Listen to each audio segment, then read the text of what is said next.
हम ये भारतीय जनता पार्टी के बिछाए गए चक्रव्यूह के अंदर फंसने वाले नहीं हैं। आप बीजेपी के जाल में नहीं फंसेंगे आप, लेकिन सहयोगियों को कैसे संभालेंगे सापरा जी? कह रहा हूँ ना, भारतीय जनता पार्टी का प्रोपेगेंडा वो आप मत चलाइए। ईवीएम में कोई खेल हुआ है, अगर बैटरी की कोई टेक्निकल समस्या है। आम आदमी पार्टी ने 6-7 हरवा दी, मान लीजिए ना, गलती हुई, अति आत्मविश्वास में मारे गए। पार्टी में तो दम है ना, ऐसे कोई इसको नेगेट कैसे कर सकता है? नहीं, आज कंट्रोल नहीं हो रही है। मैं आपको एक वीडियो जरूर सुनाऊंगा आपके शो का जो इतना वायरल वीडियो। 20 के ऊपर अगर बढ़ जाए तो मेरा नाम बदल दीजिएगा। 15 से 20 के बीच में इनकी सीटें आने जा रही, उससे कमी होंगी, ज्यादा नहीं होंगी। हरियाणा में करोड़ से ज्यादा महाराष्ट्र की महिलाओं के खाते में हर महीने 1500 रुपए पहुंचे हैं। क्या एक अडानी के पुनर्वसन प्रकल्प के लिए, एक अडानी के लिए आप पूरी मुंबई को दाव में लगा रहे हो? क्यों आपके उद्धव ठाकरे जी ने जो करा था वो तो 90% मुंबई आप एक इंडस्ट्रियल्स को देना चाह रहे थे। नमस्कार दोस्तों, स्वागत है आपका। आप देख रहे हैं दोबारा डिबेट। दोस्तों आज की डिबेट होने वाली है न्यूज एंकर मानव गुप्ता, बीजेपी के प्रवक्ता प्रदीप भंडारी और कांग्रेस के प्रवक्ता चरण सिंह सापरा के बीच में। दोस्तों आज मानव गुप्ता और प्रदीप भंडारी जी दोनों मिलकर कांग्रेसियों की भरपूर मजे लिए हैं, क्योंकि जब कांग्रेस की कोई भी राज्य में जीत जाती है तो वहाँ के लोकतंत्र बच जाते हैं, अगर वो हार जाते हैं तो वहाँ के लोकतंत्र खतरे में आ जाती है। खैर दोस्तों, डिबेट काफी मजेदार होने वाला है। आपसे अनुरोध है कि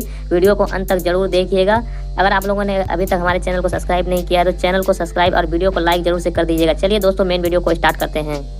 चलिए शुरू करते हैं। आप अति आत्मविश्वास से हारे हैं, रीजनल पार्टीज को आपने इग्नोर किया, अनदेखा किया। यूपी में है, महाराष्ट्र में, आने वाले चुनाव में कैसे करेंगे आप? देखिए मानक जी, सर्वप्रथम तो मैं कांग्रेस पार्टी के कार्यकर्ता और कांग्रेस पार्टी के नेताओं की बात आपको कहना चाहूंगा।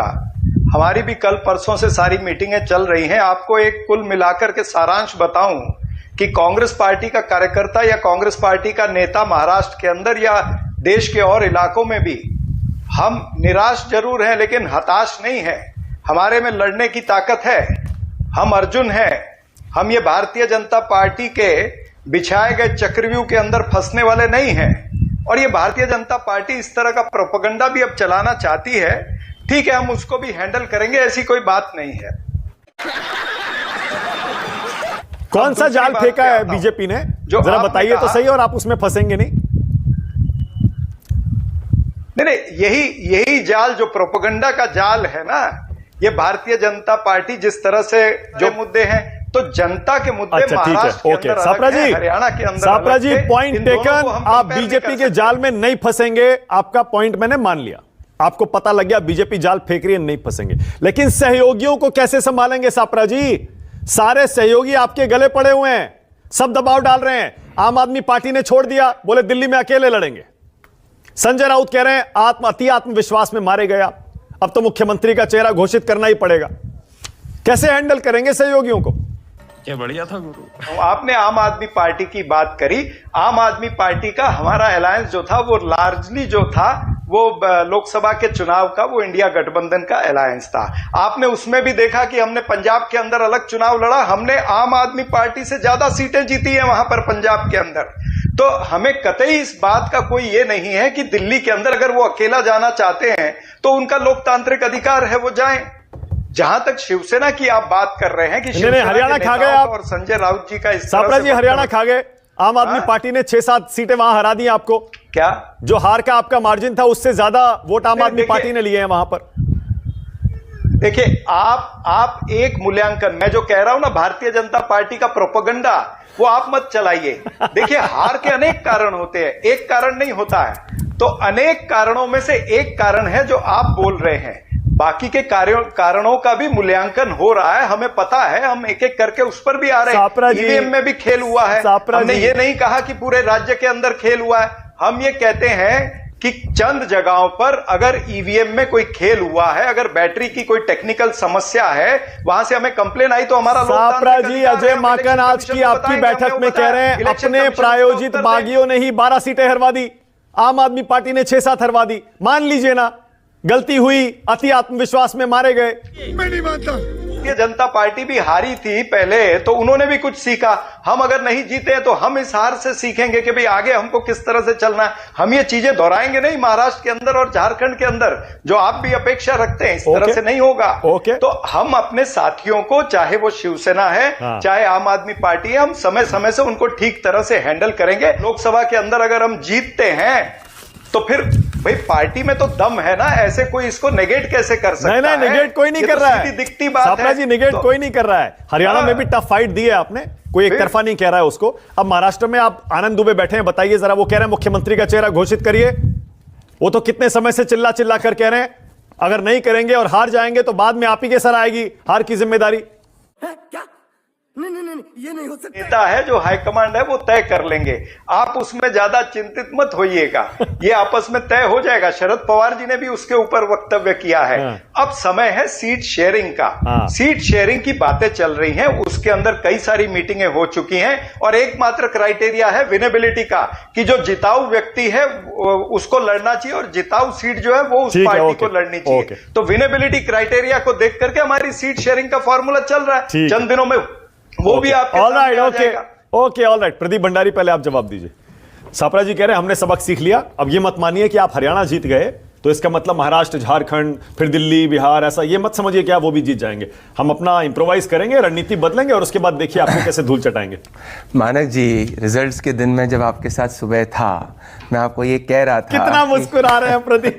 मैं आपसे ये कह रहा था कि मानक जी सब्र करिए, हम जमीन पे रहते हैं और हम विनम्र लोग हैं। अंदर से आ रही है प्रदीप की हंसी, आज कंट्रोल नहीं हो रही है। मैं आपको एक वीडियो जरूर सुनाऊंगा आपके शो का जो इतना वायरल वीडियो है। बात है, सीखता वही है जो घमंड नहीं करता है, जिसके पांव जमीन पे रहते हैं और जो झूठ की दुकान नहीं चलाता है। महाराष्ट्र में लड़ाई शिवाजी जी महाराज को फॉलो करने वाली भारतीय जनता पार्टी और औरंगजेब के प्रिंसिपल वाली महाविकास आघाड़ी के बीच में है। पर पहले मैं आपको बताऊंगा ये क्यों हारे, ये सुनिए इनका घमंड आपके शो में। सबके सामने है, 20 के ऊपर अगर बढ़ जाए तो मेरा नाम बदल दीजिएगा। 15 से 20 के बीच में इनकी सीटें आने जा रही, उससे कमी होंगी, ज्यादा नहीं होंगी हरियाणा में। तो जो नाम अपना बदलने की बात कर रहे थे, आज हरियाणा की जनता ने उनको बता दिया कि घमंड की कोई जगह नहीं है।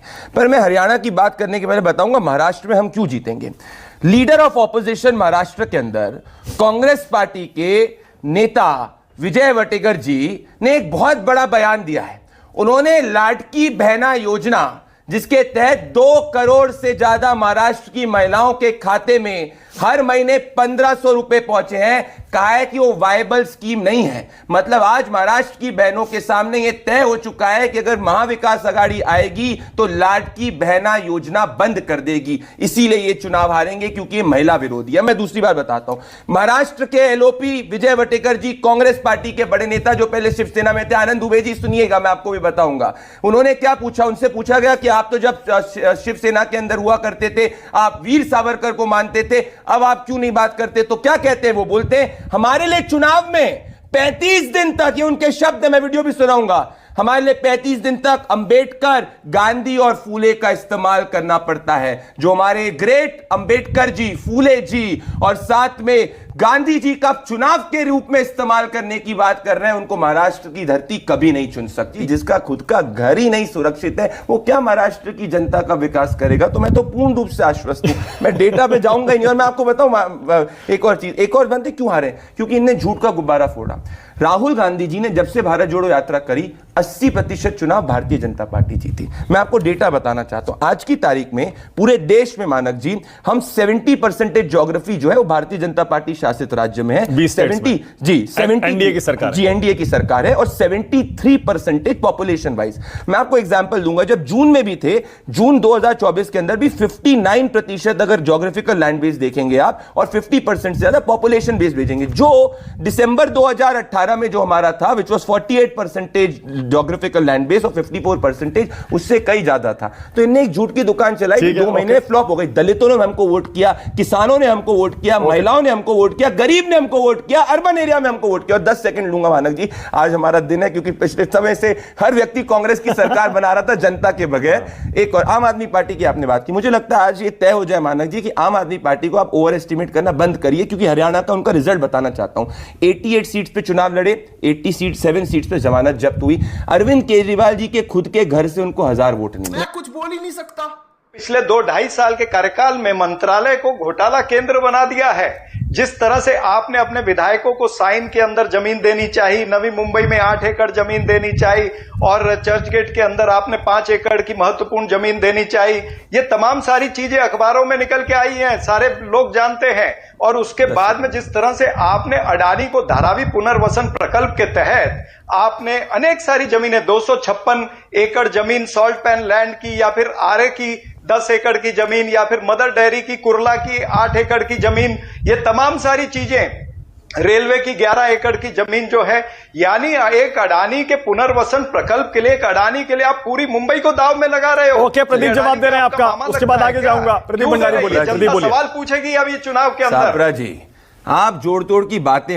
ना करिए। उद्धव ठाकरे जी को अपने आपने राजनीतिक पोस्टपोल अलायंस किया है, जिनके साथ आप हिस्टोरिकली लड़ा करते थे। आप करप्शन की बात मत करिए। इंडस्ट्रियलिस्ट के घर के बाहर आपकी सरकार बॉम्ब प्लांट करा करती थी, जिन पे एनआईए की धारा चल रही है। वसूली गेट हर बार से चला करती थी, सचिन वाजे से लेके सबने एक्सपोज किया। सापरा जी, कम से कम इसकी तो आप बात मत करिए। और एक बात तो तय हो चुकी है, अडानी वाली की जो आप बात कर रहे हैं उसमें देवेंद्र फडणवीस जी ने कैटेगोरिकली कह दिया सापरा जी कि वो आपके उद्धव ठाकरे जी ने जो करा था वो तो 90% मुंबई आप एक इंडस्ट्रियलिस्ट को देना चाह रहे थे।